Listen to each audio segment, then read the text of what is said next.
ವಿಡಿಯೋದಲ್ಲಿ ಆಷಾಢ ಮಾಸದ 2ನೇ ಶುಕ್ರವಾರದ ಪೂಜೆ ಬಗ್ಗೆ ತಿಳಿಸ್ತಾ ಇದ್ದೀನಿ ನಿಮಗೆ. ಕಲಶ ಸ್ಥಾಪನೆ ಮಾಡ್ದಂಗೆ ಯಾವ ರೀತಿ ಪೂಜೆ ಮಾಡ್ಕೋಬಹುದು ಅಂತ ಸರಳವಾಗಿ ನಿಮಗೆ ಈ ಪೂಜೆ ಬಗ್ಗೆ ತಿಳಿಸ್ತಾ ಇದ್ದೀನಿ. ತುಂಬಾ ಜನ ನಾವು ಇವಾಗಲೇ ದೇವ್ರ ಮನೆಯಲ್ಲಿ ಮನೆ ದೇವರ ಕಳಶವನ್ನ ಇಟ್ಟಿದ್ದೀವಿ. ಅದ್ರ ಜೊತೆಗೆ ಇನ್ನೊಂದು ಕಳಶ ಇಟ್ಬಿಟ್ಟು ಪೂಜೆ ಮಾಡೋದಕ್ಕೆ ಆಗೋದಿಲ್ಲ. ಹಾಗಾಗಿ ಸರಳವಾಗಿ ಪೂಜೆ ವಿಧಾನವನ್ನ ತಿಳಿಸ್ಕೊಡಿ ಅಂತ ಕೇಳಿದ್ದೀರಾ. ಅದಕ್ಕೋಸ್ಕರ ಈ ವಿಡಿಯೋದಲ್ಲಿ ತಿಳಿಸ್ತಾ ಇದ್ದೀನಿ.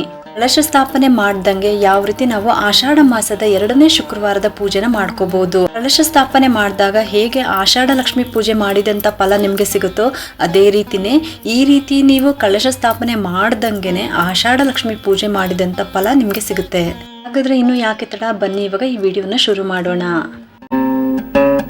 ಆದಷ್ಟು ಬ್ರಾಹ್ಮಿ ಮುಹೂರ್ತದಲ್ಲಿ ಪೂಜೆ ಮಾಡಿದ್ರೆ ಒಳ್ಳೇದು. ಬ್ರಹ್ಮ ಮುಹೂರ್ತ ಅಥವಾ ಬ್ರಾಹ್ಮಿ ಮುಹೂರ್ತ ಅಂದ್ರೆ ಬೆಳಗಿನ ಜಾವ 3 ಗಂಟೆಯಿಂದ ಶುರು ಆಗುತ್ತೆ, 5 ಗಂಟೆ 45 ನಿಮಿಷದವರೆಗೂ ಇರುತ್ತೆ. ಆ ಒಂದು ಸಮಯದಲ್ಲಿ ನೀವು ಬೆಳಗಿನ ಜಾವದಲ್ಲಿ ಪೂಜೆ ಮಾಡಿದ್ರೆ ತುಂಬಾನೇ ಶ್ರೇಷ್ಠ.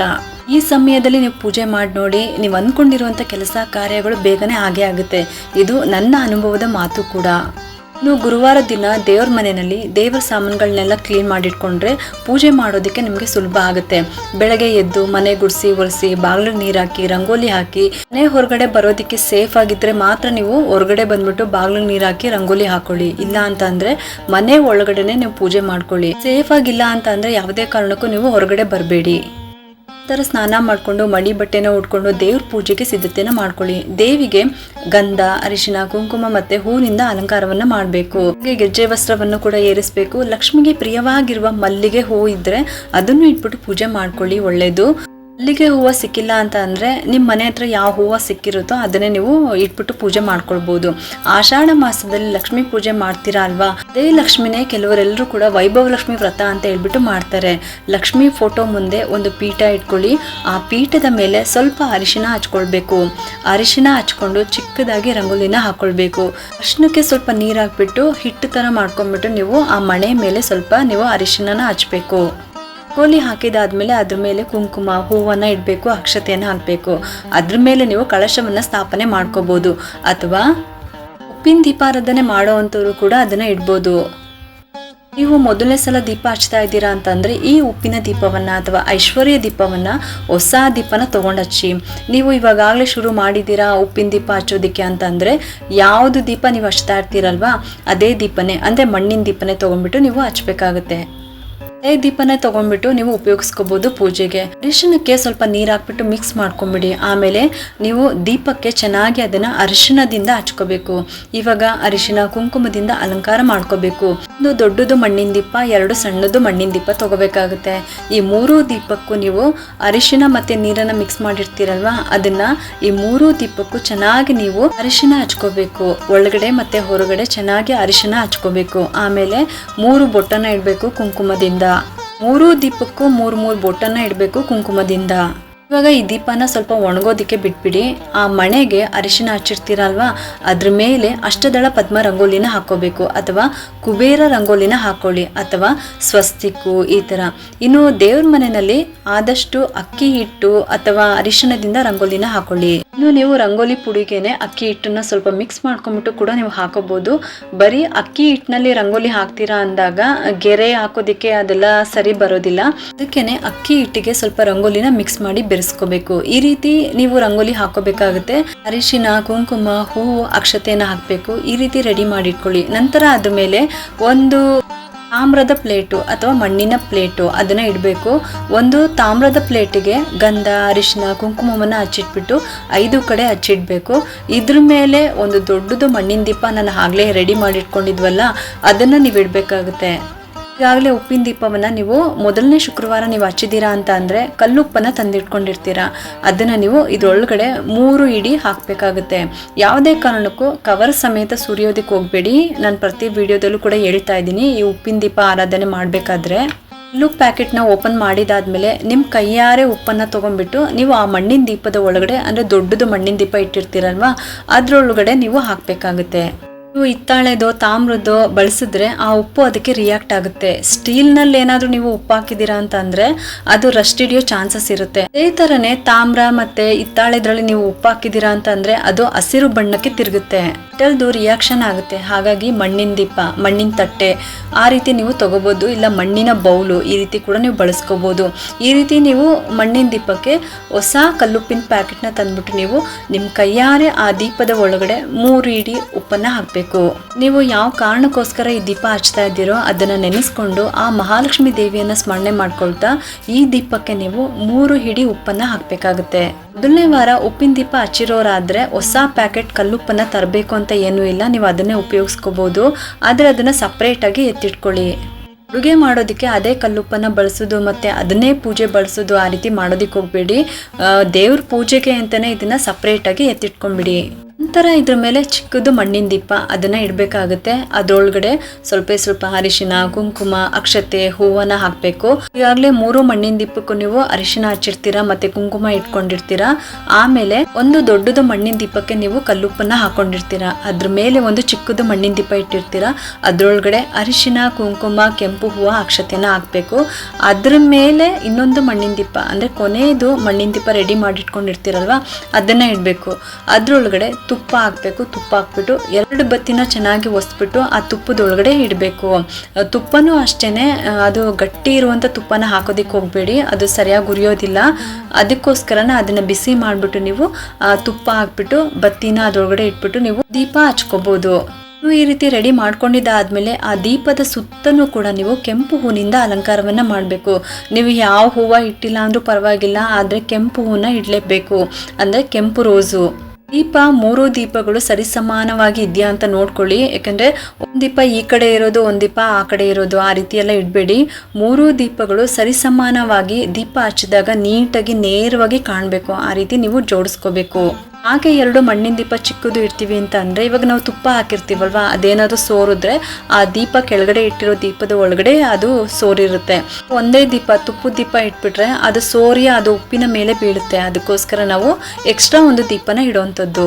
ಎಷ್ಟೋ ಜನ ವೈಭವಲಕ್ಷ್ಮಿ ವ್ರತನೂ ಕೂಡ ಮಾಡ್ತಾ ಇರ್ತೀರಾ. ಅಂಥವ್ರು ಈ ಉಪ್ಪಿನ ದೀಪಾರಾಧನೆ ರೆಡಿ ಮಾಡಿ ಇಟ್ಕೊಂಡಿರ್ತೀರಲ್ವಾ, ಅದ್ರ ಹಿಂದೆಗಡೆ ನೀವು ವೈಭವಲಕ್ಷ್ಮಿ ವ್ರತದ ಬುಕ್ ಕೂಡ ಇಟ್ಬಿಟ್ಟು ನೀವು ಪೂಜೆ ಮಾಡ್ಕೊಳ್ಬೋದು. ಈ ಉಪ್ಪಿನ ದೀಪಾರಾಧನೆಯನ್ನ 5 ವಾರ, 7 ವಾರ, 11 ವಾರ ಈ ರೀತಿ ನೀವು ಹಚ್ಬೋದು. ಅಥವಾ ಈ ಆಷಾಢ ಮಾಸದಲ್ಲಿ 4 ಶುಕ್ರವಾರ ಏನ್ ಬರುತ್ತೆ ಆಗ್ಲೂ ಕೂಡ ನೀವು ಹಚ್ಚಿ ನೀವು ಮುಗಿಸ್ಬೋದು. ಈ ದೀಪ ಯಾಕೆ ಹಚ್ತೀವಿ ಅಂತ ಅಂದ್ರೆ ಹಣದ ಸಮಸ್ಯೆ ಇದ್ರೆ ಅದು ಬೇಗನೆ ನಿವಾರಣೆ ಆಗುತ್ತೆ. ಇದಂತೂ ಸತ್ಯ. ಇದು ಅಂತ ಒಂದು ಪರಿಹಾರ ಕೊಡುವಂತ ದೀಪಾರಾಧನೆ ಅಂತಾನೆ ಹೇಳ್ಬೋದು. ಉಪ್ಪಿನ ದೀಪಾರಾಧನೆ ನನ್ಗೆ ಯಾವಾಗ ಗೊತ್ತಾಯ್ತು ಅವಾಗಿಂದನೂ ಕೂಡ ನಾನು ಪ್ರತಿ ಶುಕ್ರವಾರನೂ ಕೂಡ ಹಚ್ತಾ ಬಂದಿದ್ದೀನಿ. ನನ್ಗಂತೂ ತುಂಬಾನೇ ಒಳ್ಳೇದಾಗಿದೆ. ಇದಂತೂ ಸತ್ಯ. ಒಂದಂತೂ ಸತ್ಯ, ಹಣಕಾಸಿನ ಸಮಸ್ಯೆ ಏನೇ ಇದ್ರೂ ಕೂಡ ಇದು ಪರಿಹಾರ ಮಾಡಿಕೊಡುತ್ತೆ. ಇದಂತೂ ನಿಜ. ಇದು ನನ್ನ ಅನುಭವದ ಮಾತು ಕೂಡ, ಅದಕ್ಕೋಸ್ಕರ ನಾನು ನಿಮಗೆ ತಿಳಿಸ್ತಾ ಇದ್ದೀನಿ. ಹಣಕಾಸಿನ ಸಮಸ್ಯೆ ಏನೇ ಇದ್ರೂ ಕೂಡ ಅದು ನಿವಾರಣೆ ಮಾಡಿಕೊಡುತ್ತೆ ಅಂತ ಒಂದು ಪವಾಡ ಮಾಡುವಂತ ದೀಪಾರಾಧನೆ ಅಂತಾನೆ ಹೇಳ್ಬೋದು. ದೀಪಾರಾಧನೆ ಬಗ್ಗೆ, ಇದ್ರ ಮಹಿಮೆ ಬಗ್ಗೆ, ಇದ್ರ ಒಂದು ಪವಾಡದ ಬಗ್ಗೆ ಎಷ್ಟು ಹೇಳಿದ್ರು ಕೂಡ ಸಾಲೋದೇ ಇಲ್ಲ ಅಂತಾನೆ ಹೇಳ್ಬೋದು. ಯಾರೋ ಹೇಳಿದ್ರು ಈ ದೀಪ ಹಚ್ಚಿದ್ರೆ ಬರೋದಿಲ್ಲ, ಕೆಟ್ಟದಾಗುತ್ತೆ, ಸಾಲ ಜಾಸ್ತಿ ಆಗುತ್ತೆ ಅಂತ.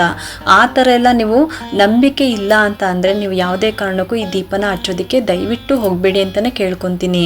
ನಂಬಿಕೆ, ವಿಶ್ವಾಸ ಇದ್ರೆ ಮಾತ್ರ ಈ ದೀಪಾರಾಧನೆ ಮಾಡಿ, ಇಲ್ಲ ಅಂತ ಅಂದ್ರೆ ಮಾಡೋದೇ ಬೇಡ ಅಂತಾನೆ ಹೇಳ್ತೀನಿ. ನಂತರ 2 ಊದ್ಗಡ್ಡಿ ತೊಗೊಂಡ್ಬಿಟ್ಟು ಅದಕ್ಕೂ ಕೂಡ ಅರಿಶಿನ, ಕುಂಕುಮ, ಒಂದು ಬಿಡಿ ಹೂನ ಇಟ್ಕೊಂಡ್ಬಿಟ್ಟು ಈ ದೀಪನ ಹಚ್ಕೊಳ್ಳಿ. ಈ ದೀಪನ ಉತ್ತರಾಭಿಮುಖವಾಗಿ ನೀವು ದೀಪ ಹಚ್ಬೇಕಾಗುತ್ತೆ. ಉಪ್ಪಿನ ದೀಪನ ನೀವು ಉತ್ತರಕ್ಕೆ ಮುಖ ಮಾಡಿಬಿಟ್ಟು ದೀಪ ಇಡಬೇಕು. ನಂತರ ದೀಪ ಹಚ್ಚುವಂಥ ಸಮಯದಲ್ಲಿ ಆ ಮಹಾಲಕ್ಷ್ಮಿ ದೇವಿನ ನೆನೆಸ್ಕೊಳ್ಳಿ. ಮತ್ತು ನಿಮಗೆ ಯಾವ ಕೆಲಸಕ್ಕೋಸ್ಕರ ಈ ದೀಪ ಹಚ್ತಾ ಇದ್ದೀರೋ, ಯಾವ ಸಮಸ್ಯೆಗೋಸ್ಕರ ಈ ದೀಪ ಹಚ್ತಾ ಇದ್ದೀರೋ ಅದನ್ನು ಹೇಳ್ಕೊಂಡು ನೀವು ಆ ದೇವಿನ ಸ್ಮರಣೆ ಮಾಡ್ಕೊಳ್ತಾ ದೀಪ ಹಚ್ಚಿ. ಇಷ್ಟು ಉಪ್ಪಿನ ದೀಪಾರಾಧನೆ ಮಾಡಿದಾದ್ಮೇಲೆ ನೀವು ಹಿತ್ತಾಳೆ ತಟ್ಟೆನಲ್ಲಿ ಮಹಾಲಕ್ಷ್ಮಿ ದೇವಿಯ ವಿಗ್ರಹ ಇದ್ರೆ ಇಟ್ಕೊಳ್ಳಿ. ಇವಾಗ ಲಕ್ಷ್ಮೀ ದೇವಿಗೆ ಅರಿಶಿನ, ಕುಂಕುಮವನ್ನು ಅರ್ಪಿಸ್ಬೇಕು. ಹೂಗಳನ್ನ ಇಟ್ಬಿಟ್ಟು ಧೂಪನ ತೋರಿಸ್ಬೇಕು. ಆಹ್ವಾನ ಮಾಡ್ತಾ ಪೂಜೆಯನ್ನ ಶುರು ಮಾಡ್ಕೋಬೇಕು. ಲಕ್ಷ್ಮಿ ಪೂಜೆ ಮಾಡೋಕ್ಕಿಂತ ಮೊದಲು ನೀವು ಗಣಪತಿನ ಪೂಜೆ ಮಾಡ್ಕೋಬೇಕು. ಗಣಪತಿ ಪ್ರಾರ್ಥನೆಯನ್ನ ಮಾಡ್ಕೊಳ್ಳಿ. ಅಥವಾ ಗಣಪತಿ ವಿಗ್ರಹ ಇದ್ರೆ ಗಣಪತಿಗೂ ಕೂಡ 1-2 ಗರಿಕೆ ಅರ್ಪಿಸ್ಬೇಕು. ಮತ್ತೆ ಗಂಧ, ಕುಂಕುಮ ಇಟ್ಬಿಟ್ಟು ಕೆಂಪು ಹೂವಿನಿಂದ ಅಲಂಕಾರ ಮಾಡ್ಕೊಳ್ಳಿ. ಧೂಪ ದೀಪವನ್ನ ತೋರಿಸಿ ಈ ರೀತಿ ನೀವು ಪೂಜೆನ ಮಾಡ್ಕೊಳ್ಬೋದು. ಗಣಪತಿ ಹತ್ರ ಪ್ರಾರ್ಥನೆ ಮಾಡ್ಕೊಳ್ಳಿ. ಯಾವುದೇ ರೀತಿ ಅಡೆತಡೆ ಬರ್ದಂಗೆ, ವಿಘ್ನಗಳು ಬರ್ದಂಗೆ ಈ ಪೂಜೆ ಮಾಡೋದಕ್ಕೆ ನಮಗೆ ಅನುಕೂಲ ಮಾಡಿಕೊಡಪ್ಪ, ಅನುಮತಿ ಕೊಡಪ್ಪ ಅಂತ ಬೇಡ್ಕೊಳ್ಳಿ. ಆಮೇಲೆ ಲಕ್ಷ್ಮೀ ಪೂಜೆನ ಮಾಡ್ಕೊಳ್ಳಿ. ಕಳಶ ಇಲ್ಲದೇನೆ ಈ ರೀತಿ ಸರಳವಾಗಿ ಪೂಜೆ ಮಾಡ್ಕೊಳ್ಬೋದು. ಈ ಪೂಜೆನ ಲಕ್ಷ್ಮಿ ಕಾಯಿನ್ಸ್ ಏನಾದ್ರು ಇದ್ರೂ ಕೂಡ ನೀವು ತಟ್ಟೆನಲ್ಲಿ ಇಟ್ಕೊಂಡು, ಲಕ್ಷ್ಮಿ ಕುಬೇರ ಕಾಯಿನ್ಸ್ ಏನಾದರೂ ಇದ್ದರೆ ಮಾತ್ರ ನೀವು ಅದರಲ್ಲೇ ನೀವು ಅರ್ಚನೆ ಮಾಡ್ಕೊಳ್ಬೋದು. ಇಲ್ಲ ಅಂತ ಅಂದರೆ ಬಿಡಿ ಹೂಗಳಿಂದ ಅರ್ಚನೆ ಮಾಡ್ಕೊಳ್ಳಿ, ಅಥವಾ ಕುಂಕುಮದಿಂದ ಅರ್ಚನೆ ಮಾಡ್ಕೊಳ್ಳಿ, ಅಥವಾ ಕವಡೆ, ಗೋಮತಿ ಚಕ್ರ, ತಾವರೆ ಬೀಜ, ಬಳೆಗಳು ಅಂದರೆ ಚಿಕ್ಕ ಚಿಕ್ಕದು ಬಳೆಗಳು ಸಿಗುತ್ತಲ್ವ, ಅದನ್ನು ಬಳಸ್ಕೊಂಡು ಕೂಡ ನೀವು ಅರ್ಚನೆಯನ್ನು ಮಾಡ್ಕೋಬೋದು. ಸುಮ್ಮನೆ ಪೂಜೆ ಮಾಡೋದಲ್ಲ, ಲಕ್ಷ್ಮಿಯ ಅಷ್ಟೋತ್ತರವನ್ನು ಹೇಳ್ಕೊಂಡು ಪೂಜೆ ಮಾಡಬೇಕು. ಲಕ್ಷ್ಮೀ ಅಷ್ಟಕಂ, ಲಕ್ಷ್ಮೀ ಅಷ್ಟೋತ್ತರ, ಲಕ್ಷ್ಮೀ ಸಹಸ್ರನಾಮವನ್ನು ಹೇಳ್ಕೊಳ್ಳಿ. ಅಷ್ಟಲಕ್ಷ್ಮಿ ಸ್ತೋತ್ರವನ್ನು ಕೂಡ ಹೇಳ್ಕೊಬೋದು. ನಿಮ್ಗೆ ಯಾವ್ದು ಬರುತ್ತೋ ಅದನ್ನು ಹೇಳ್ಕೊಳ್ಳಿ. ಅಕಸ್ಮಾತ್ ಯಾವುದು ಬರಲಿಲ್ಲ ಅಂತ ಅಂದರೂ ಕೂಡ ಟಿವಿನಲ್ಲಿ, ಮೊಬೈಲ್ನಲ್ಲೂ ಕೂಡ ರೆಕಾರ್ಡಿಂಗ್ ಸಿಗುತ್ತೆ, ಅದನ್ನು ನೀವು ಹಾಕೊಂಡು ಕೂಡ ನೀವು ಮಾಡ್ಕೊಳ್ಬೋದು. 108 ಹೆಸರುಗಳನ್ನು ಹೇಳಿಬಿಟ್ಟು ಅರ್ಚನೆ ಮಾಡಿದಾದ್ಮೇಲೆ ಧೂಪ ದೀಪವನ್ನು ತೋರಿಸ್ಬೇಕು. ಅಕಸ್ಮಾತ್ ಇದು ಹೇಳೋದಿಕ್ಕೂ ಬರೋದಿಲ್ಲ ಅಂತ ಅಂದರೆ ಓಂ ಮಹಾಲಕ್ಷ್ಮಿಯೇ ನಮಃ ಅಂತ ಆದರೂ 108 ಸಲ ನೀವು ಹೇಳ್ಕೊಂಡು ಅರ್ಚನೆ ಮಾಡ್ಕೊಳ್ಬೋದು. ನೈವೇದ್ಯಕ್ಕೆ ಹಾಲು, ಸಕ್ಕರೆ ಅಥವಾ ಮೊಸರನ್ನ, ಕೋಸಂಬರಿ, ಪುಳಿಯೋಗರೆ, ಚಿತ್ರಾನ್ನ, ಸಿಹಿ ಪೊಂಗಲ್ಲು ಮತ್ತು ಸಿಹಿ ಅವಲಕ್ಕಿ, ಇದರಲ್ಲಿ ನಿಮ್ಮ ಕೈಲಿ ಏನಾಗುತ್ತೋ ಅದನ್ನು ನೀವು ನೈವೇದ್ಯವನ್ನು ಮಾಡಿಬಿಟ್ಟು ದೇವಿಗೆ ಅರ್ಪಿಸ್ಬೋದು. ಏನೂ ಇಲ್ಲ ಅಂತ ಅಂದಾಗ ಬರೀ ಹಣ್ಣು, ಡ್ರೈ ಫ್ರೂಟ್ಸು, ಖರ್ಜೂರ ಈ ಥರನೂ ಕೂಡ ಇಡ್ಬೋದು. ಇದು ಯಾವುದು ನಮ್ಮ ಕೈಲಿ ಆಗೋದಿಲ್ಲ, ಶಕ್ತಿ ಇಲ್ಲ ಅಂತ ಅನ್ನೋರು ಪೂಜೆಗೆ ಇದೆಲ್ಲ ರೆಡಿ ಮಾಡ್ಕೊಂಡಿದ್ದಾದ್ಮೇಲೆ ಸ್ಟವ್ಗೂ ಕೂಡ ಪೂಜೆ ಮಾಡ್ಕೋಬೇಕು. ಸ್ಟವ್ಗೆ ಮತ್ತು ಉಪ್ಪಿನ ಡಬ್ಬಕ್ಕೂ ಕೂಡ ನೀವು ಪೂಜೆ ಮಾಡ್ಕೋಬೇಕು. ಅರಿಶಿನ, ಕುಂಕುಮ, ಹೂನ ಇಟ್ಬಿಟ್ಟು ಪೂಜೆ ಮಾಡ್ಕೊಳ್ಳಿ. ಪೂಜೆ ಆದಮೇಲೆ ನಮಸ್ಕಾರ ಮಾಡ್ಕೊಂಡ್ಬಿಟ್ಟು ನೀವು ಅಕ್ಕಿ ತೊಳೆದ್ಬಿಟ್ಟು ಅನ್ನ ಮಾಡೋದಕ್ಕೆ ಇಟ್ಬಿಡಿ. ಅನ್ನ ಆದಮೇಲೆ ಸಪ್ರೇಟಾಗಿ ಸ್ವಲ್ಪ ಅನ್ನನ ತೆಗೆದ್ಬಿಟ್ಟು ಆ ಭಗವಂತನಿಗೆ ನೈವೇದ್ಯಕ್ಕೆ ಎತ್ತಿಟ್ಬಿಡಿ. ಅದ್ರ ಮೇಲೆ ಒಂದೇ ಒಂದು ಸ್ಪೂನಷ್ಟು ತುಪ್ಪ ಹಾಕಿ ಸ್ವಲ್ಪ ಬೆಲ್ಲನ ಕುಟ್ಬಿಟ್ಟು ಪುಡಿ ಮಾಡಿಬಿಟ್ಟು ಅದ್ರ ಮೇಲೆ ಹಾಕಿ. ಈ ರೀತಿ ನೀವು ಯಾವುದೇ ಥರ ಖರ್ಚಿಲ್ದಂಗೆ, ಯಾವುದೇ ಥರ ರಿಸ್ಕ್ ಆಗ್ದಂಗೆ ನೀವು ಈ ರೀತಿ ಸರಳವಾಗಿ ನೀವು ನೈವೇದ್ಯವನ್ನು ಮಾಡ್ಕೋಬೋದು. ನಲ್ಲಿ ಈ ನೈವೇದ್ಯ ಮಾಡಬೇಕಾದ್ರೆ ಮೊದಲು ನೀವು ಸ್ಟವ್ಗೆ ಮತ್ತು ಉಪ್ಪಿನ ಡಬ್ಬಕ್ಕೂ ಕೂಡ ನೀವು ಪೂಜೆ ಮಾಡ್ಕೋಬೇಕು. ಆಮೇಲೆ ನಮಸ್ಕಾರ ಮಾಡ್ಕೊಂಡ್ಬಿಟ್ಟು ನೀವು ಅನ್ನ ಮಾಡೋದಕ್ಕೆ ಇಡಬೇಕು. ಆದರೆ ನೈವೇದ್ಯ ಮಾಡೋವಂಥ ಸಮಯದಲ್ಲಿ ಯಾವುದೇ ಕಾರಣಕ್ಕೂ ಯಾರ ಹತ್ರನೂ ಕೂಡ ಮಾತಾಡಬೇಡಿ. ಯಾಕಂದರೆ ನಾವು ಮಾತಾಡ್ಬೇಕಾದ್ರೆ ಎಂಜಲ್ ಬೀಳೋ ಸಾಧ್ಯತೆ ಇರುತ್ತೆ. ಅದಕ್ಕೋಸ್ಕರ ಆದಷ್ಟು ಮೌನವಾಗಿದ್ದು ಆ ಭಗವಂತನನ್ನು ನೆನೆಸ್ಕೊಂಡ್ಬಿಟ್ಟು, ಆ ಮಹಾಲಕ್ಷ್ಮಿ ದೇವಿಯನ್ನು ನೆನೆಸ್ಕೊಂಡ್ಬಿಟ್ಟು ನೀವು ಪ್ರಸಾದವನ್ನು ಮಾಡಿ. ಆಮೇಲೆ ಅನ್ನ ಮಾಡಿದಾದ್ಮೇಲೆ ಒಂದು ಬೌಲಲ್ಲಿ ಅನ್ನ ತೆಗೆದಿಟ್ಕೊಳ್ಳಿ. ಸ್ವಲ್ಪ ನೀವು ಮನೆಯಲ್ಲಿ ಯಾವುದೇ ಅಡುಗೆ ಮಾಡಿದ್ರು ಕೂಡ ಮೊದಲು ಭಗವಂತನಿಗೆ ಅಂತ ಸ್ವಲ್ಪ ನೈವೇದ್ಯವನ್ನೇ, ಅಂದರೆ ನೀವು ಮಾಡಿರುವಂಥ ಅಡುಗೆನೇ ಸ್ವಲ್ಪ ಎತ್ತಿಟ್ಬಿಡಿ. ಈ ರೀತಿ ಮಾಡೋದ್ರಿಂದ ದೇವ್ರಿಗೂ ಕೂಡ ನೈವೇದ್ಯ ಮಾಡ್ದಂಗಾಗುತ್ತೆ, ಹಾಗೆ ನೀವು ಊಟ ಮಾಡೋದಕ್ಕೂ ಕೂಡ ನೀವು ಮಾಡ್ಕೊಂಡಂಗಾಗುತ್ತೆ. ಇದು ನಿಮಗೆ ಎಷ್ಟು ಆಗುತ್ತೋ ಅಷ್ಟು ಸರಳವಾಗಿ ಮಾಡ್ಕೊಳ್ಳೋ ಥರ ಪೂಜೆ ವಿಧಾನವನ್ನು ನಾನು ನಿಮಗೆ ತಿಳಿಸ್ತಾ ಇದ್ದೀನಿ. ನಿಮ್ಮ ಮಟ್ಟಿಗೆ ನೀವು ಪೂಜೆ ಮಾಡ್ಕೊಳ್ಳೋ ಥರ ಇದು. ಧೂಪ ದೀಪ ನೈವೇದ್ಯ ಎಲ್ಲ ಆದ ನಂತರ ಕೊನೆಯದಾಗಿ ಕರ್ಪೂರ ಹಚ್ಚಬೇಕು. ಮಂಗಳಾರತಿಯನ್ನು ಮಾಡ್ಕೊಳ್ಳಿ. ಈ ರೀತಿ ಸರಳವಾಗಿ ಕಳಶ ಸ್ಥಾಪನೆ ಮಾಡ್ದಂಗೆ ನೀವು 2ನೇ ಆಷಾಢ ಶುಕ್ರವಾರದ ಪೂಜೆನ ಈ ರೀತಿ ಸರಳವಾಗಿ ಮಾಡ್ಕೊಳ್ಬೋದು. ಉಪ್ಪಿನ ದೀಪ, ಬೆಲ್ಲದ ದೀಪ, ನೆಲ್ಲಿಕಾಯಿ ದೀಪ, ಹಾಗೆ ರಾಹುಗಾಲದಲ್ಲಿ ದೇವಸ್ಥಾನದಲ್ಲಿ ಹಚ್ಚುವಂಥ ನಿಂಬೆ ಹಣ್ಣಿನ ದೀಪ, ಸಂಜೆ ಹೊತ್ತು ಸಗಣಿ ಮೇಲೆ ಮಣ್ಣಿನ ದೀಪ ಹಚ್ಚುವಂಥ ದೀಪಾರಾಧನೆ, ಈ ಥರ ಸರಳವಾದ ದೀಪಾರಾಧನೆಯನ್ನ ಈ ಆಷಾಢ ಮಾಸದಲ್ಲಿ ನೀವು ತಪ್ಪದೆ ಮಾಡ್ಕೊಳ್ಳಿ ಅಂತ ಕೇಳ್ಕೊತೀನಿ. ಇನ್ನು ಕೊನೆ ವಾರ ಬೇವಿನ ಸೊಪ್ಪಿನ ಮೇಲೆ ನೀವು ದೀಪ ಹಚ್ಚುವಂಥದ್ದು, ಅದು ಕೂಡ ಮಣ್ಣಿನ ದೀಪನ ಹಚ್ಚುವಂಥದ್ದು. ಈ ರೀತಿ ನೀವು ಕಳಶ ಇಲ್ಲದೇನೆ ಈ ರೀತಿ ಸರಳ ಪೂಜೆ ಮಾಡ್ತೀರಾ ಅಂದಾಗ ಕಳಶ ಕದಲಿಸ್ಬೇಕು ಅಂತಾನೂ ಕೂಡ ಏನೂ ಇಲ್ಲ. ಮಾರನೇ ದಿವಸ ಉಪ್ಪನ್ನು ತೆಗೆದ್ಬಿಟ್ಟು ನೀರಿನಲ್ಲಿ ಕರಗಿಸ್ಬಿಟ್ಟು ಅದನ್ನು ಸಿಂಕ್ನಲ್ಲಿ ಬಿಡ್ಬೋದು. ಇನ್ನು ಈ ದಿನ ಯಾರು ಈ ದೀಪಾರಾಧನೆ ಮಾಡ್ತಿರೋ ಅಂದರೆ ಶುಕ್ರವಾರ ದೀಪಾರಾಧನೆ ಮಾಡಿದಾಗ ಯಾವುದೇ ಕಾರಣಕ್ಕೂ ಮನೆಯಲ್ಲಿ ಮಾಂಸಾಹಾರವನ್ನು ಮಾಡಬಾರ್ದು ಮತ್ತು ತಿನ್ನಬಾರ್ದು. ಅಕಸ್ಮಾತ್ ಏನಾದರೂ ಮನೆಗೆ ಮುತ್ತೈದೆಯರು ಯಾರಾದರೂ ಬಂದರೂ ಕೂಡ ಅವ್ರನ್ನ ಖಾಲಿ ಕೈಯಲ್ಲಿ ಕಳಿಸ್ಬೇಡಿ. ಕುಂಕುಮವನ್ನು ಕೊಟ್ಬಿಟ್ಟು ಪ್ರಸಾದ ಮಾಡಿದರೆ ಪ್ರಸಾದವನ್ನು ಕೊಟ್ಬಿಟ್ಟು ಅವರ ಆಶೀರ್ವಾದ ತೊಗೊಂಡ್ಬಿಟ್ಟು ನೀವು ಅವನ್ನ ಕಳಿಸ್ಕೊಡ್ಬೇಕಾಗುತ್ತೆ. ಇದಿಷ್ಟು ಆಷಾಢ ಶುಕ್ರವಾರದ ಪೂಜೆ ಅಂದರೆ 2ನೇ ವಾರದ ಪೂಜೆಯ ಸರಳ ವಿಧಾನ. ಕಳಶ ಸ್ಥಾಪನೆ ಇಲ್ದಂಗೆ ಸರಳವಾಗಿ ಯಾವ ರೀತಿ ಪೂಜೆ ಮಾಡಬೇಕು ಅಂತ ತಿಳಿಸ್ಕೊಟ್ಟಿದ್ದೀನಿ.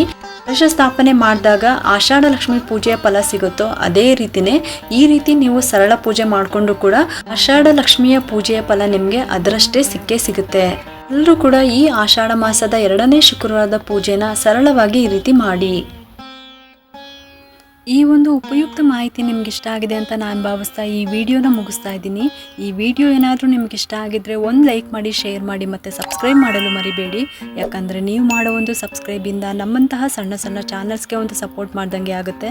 ಮತ್ತೆ ಸಿಗ್ತೀನಿ ಮುಂದಿನ ಹೊಸ ವಿಡಿಯೋದೊಂದಿಗೆ ಅಂತ ಹೇಳ್ತಾ ಈ ವಿಡಿಯೋನ ಮುಗಿಸ್ತಾ ಇದ್ದೀನಿ. ಸರ್ವೇ ಜನ ಸುಖಿನೋ ಭವಂತು.